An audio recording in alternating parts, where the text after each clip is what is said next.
C'est dans ce petit village de France, au cœur d'une exploitation agricole qui semble être préservée de la panique qui accompagne l'épidémie de Covid-19, qu'un jeune amateur de musique a fait une découverte étonnante capable d'adoucir les maux liés au dit virus.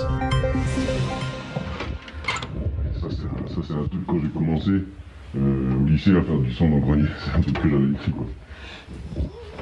Souffrant depuis peu des symptômes du coronavirus, c'est par accident qu'il observe des bienfaits liés à la science de la musique. Et c'est ici, à l'étage, au bout du couloir, dans son grenier, que les premières lueurs d'espoir sont apparues. Ce jeune mélomane, du haut de ses 23 ans, a accepté de partager avec nous l'évolution et la teneur de ses recherches. Alors moi j'ai le corona depuis une bonne semaine, je pense que je l'ai chopé au salon de l'agriculture. J'ai ressenti assez vite les symptômes, c'est-à-dire que j'ai mal au poumon, j'ai de la fièvre et je tousse beaucoup.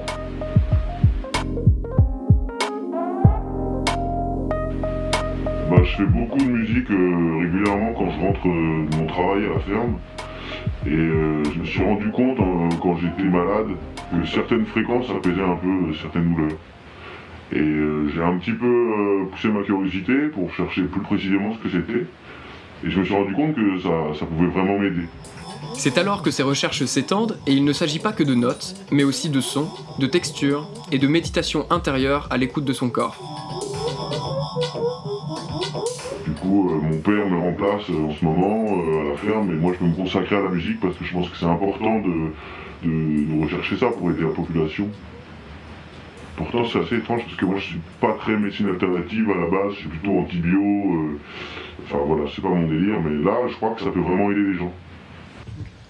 Mais alors comment vous vous êtes rendu compte que certaines fréquences vous faisaient du bien ? C'est très simple, c'est en jouant, je me suis rendu compte qu'il y avait des sons vraiment qui m'apaisaient. Par exemple le Do, la note Do, la fréquence du Do, selon l'instrument, ça faisait toujours un effet très fort. Mais le Do à 132 Hz, pas celui à 264. C'est-à-dire celui local au-dessus fait beaucoup moins d'effet. Mais par exemple sur mon Rose, je m'en suis rendu compte avec cet instrument au départ. C'est-à-dire que j'avais une suite d'accords.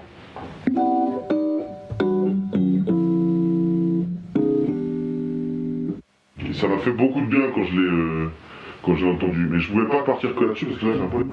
C'est que ce fameux Do, en fait, il y a un problème de micro. Et faudrait leur serrer, il faut une clé de 10 et moi j'ai que du 9 ou du 11. Donc, et si je change les accords, je suis pas vraiment pianiste, du coup il faudrait que j'en trouve un autre et je sais pas comment on fait quoi. Quelles sont vos ambitions vis-à-vis de ces découvertes ? Eh bien déjà j'ai un premier son que je conseille d'écouter tous les jours, qui est en fait un empilement de sons que j'ai trouvé moi, pour moi apaisant. Et j'ai essayé de rendre ça le plus musical possible quoi. Et je projette de sortir un EP médicinal dans les semaines qui viennent.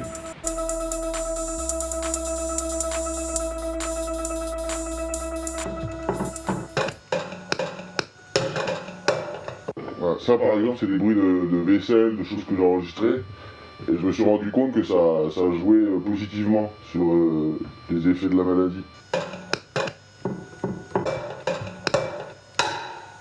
Par contre, il y en a certains, je par exemple, à l'effet un peu inverse.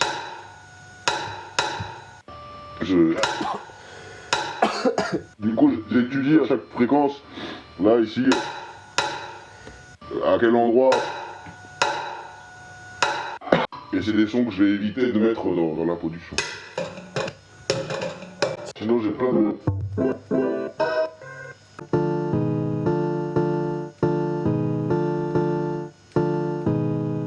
Ça fait rien du tout, mais j'adore, je pourrais faire ça des heures.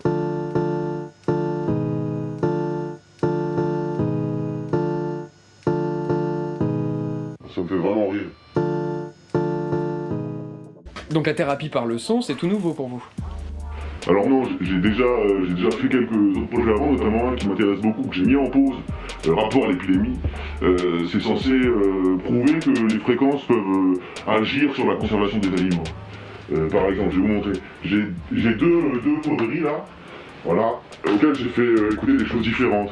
Et j'ai observé que du Rage Against the Machine, Jacques Brel ou Wes Montgomery par exemple, enfin des playlists avec ce genre de son, et ben ça nous faisait un rythme qui se conserve beaucoup mieux.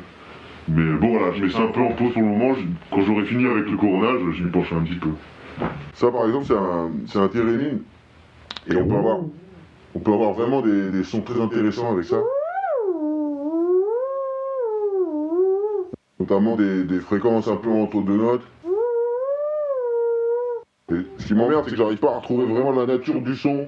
J'en avais trouvé un génial, mais je me suis paumé dans les réglages, alors je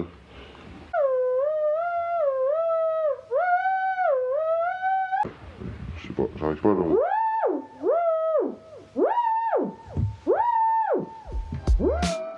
Pourquoi est-ce que vous tenez à rester anonyme ? En fait, c'est avec cette histoire de transmission et la psychose qui entoure tout ça et qui est justifiée en fait. Je me dis que si les gens ils commencent dans un petit village comme Tonnance à dire que le Pio Barbier il a atteint du corona, ça va commencer vraiment à créer une ambiance désagréable et j'aime autant que voilà, ça sache pas trop. Il ne vous reste plus qu'à découvrir ce premier son, disponible en téléchargement gratuit, en attendant l'album complet qui n'a pas encore de date de sortie précise. C'était les travailleurs de l'information, à votre service, bonsoir.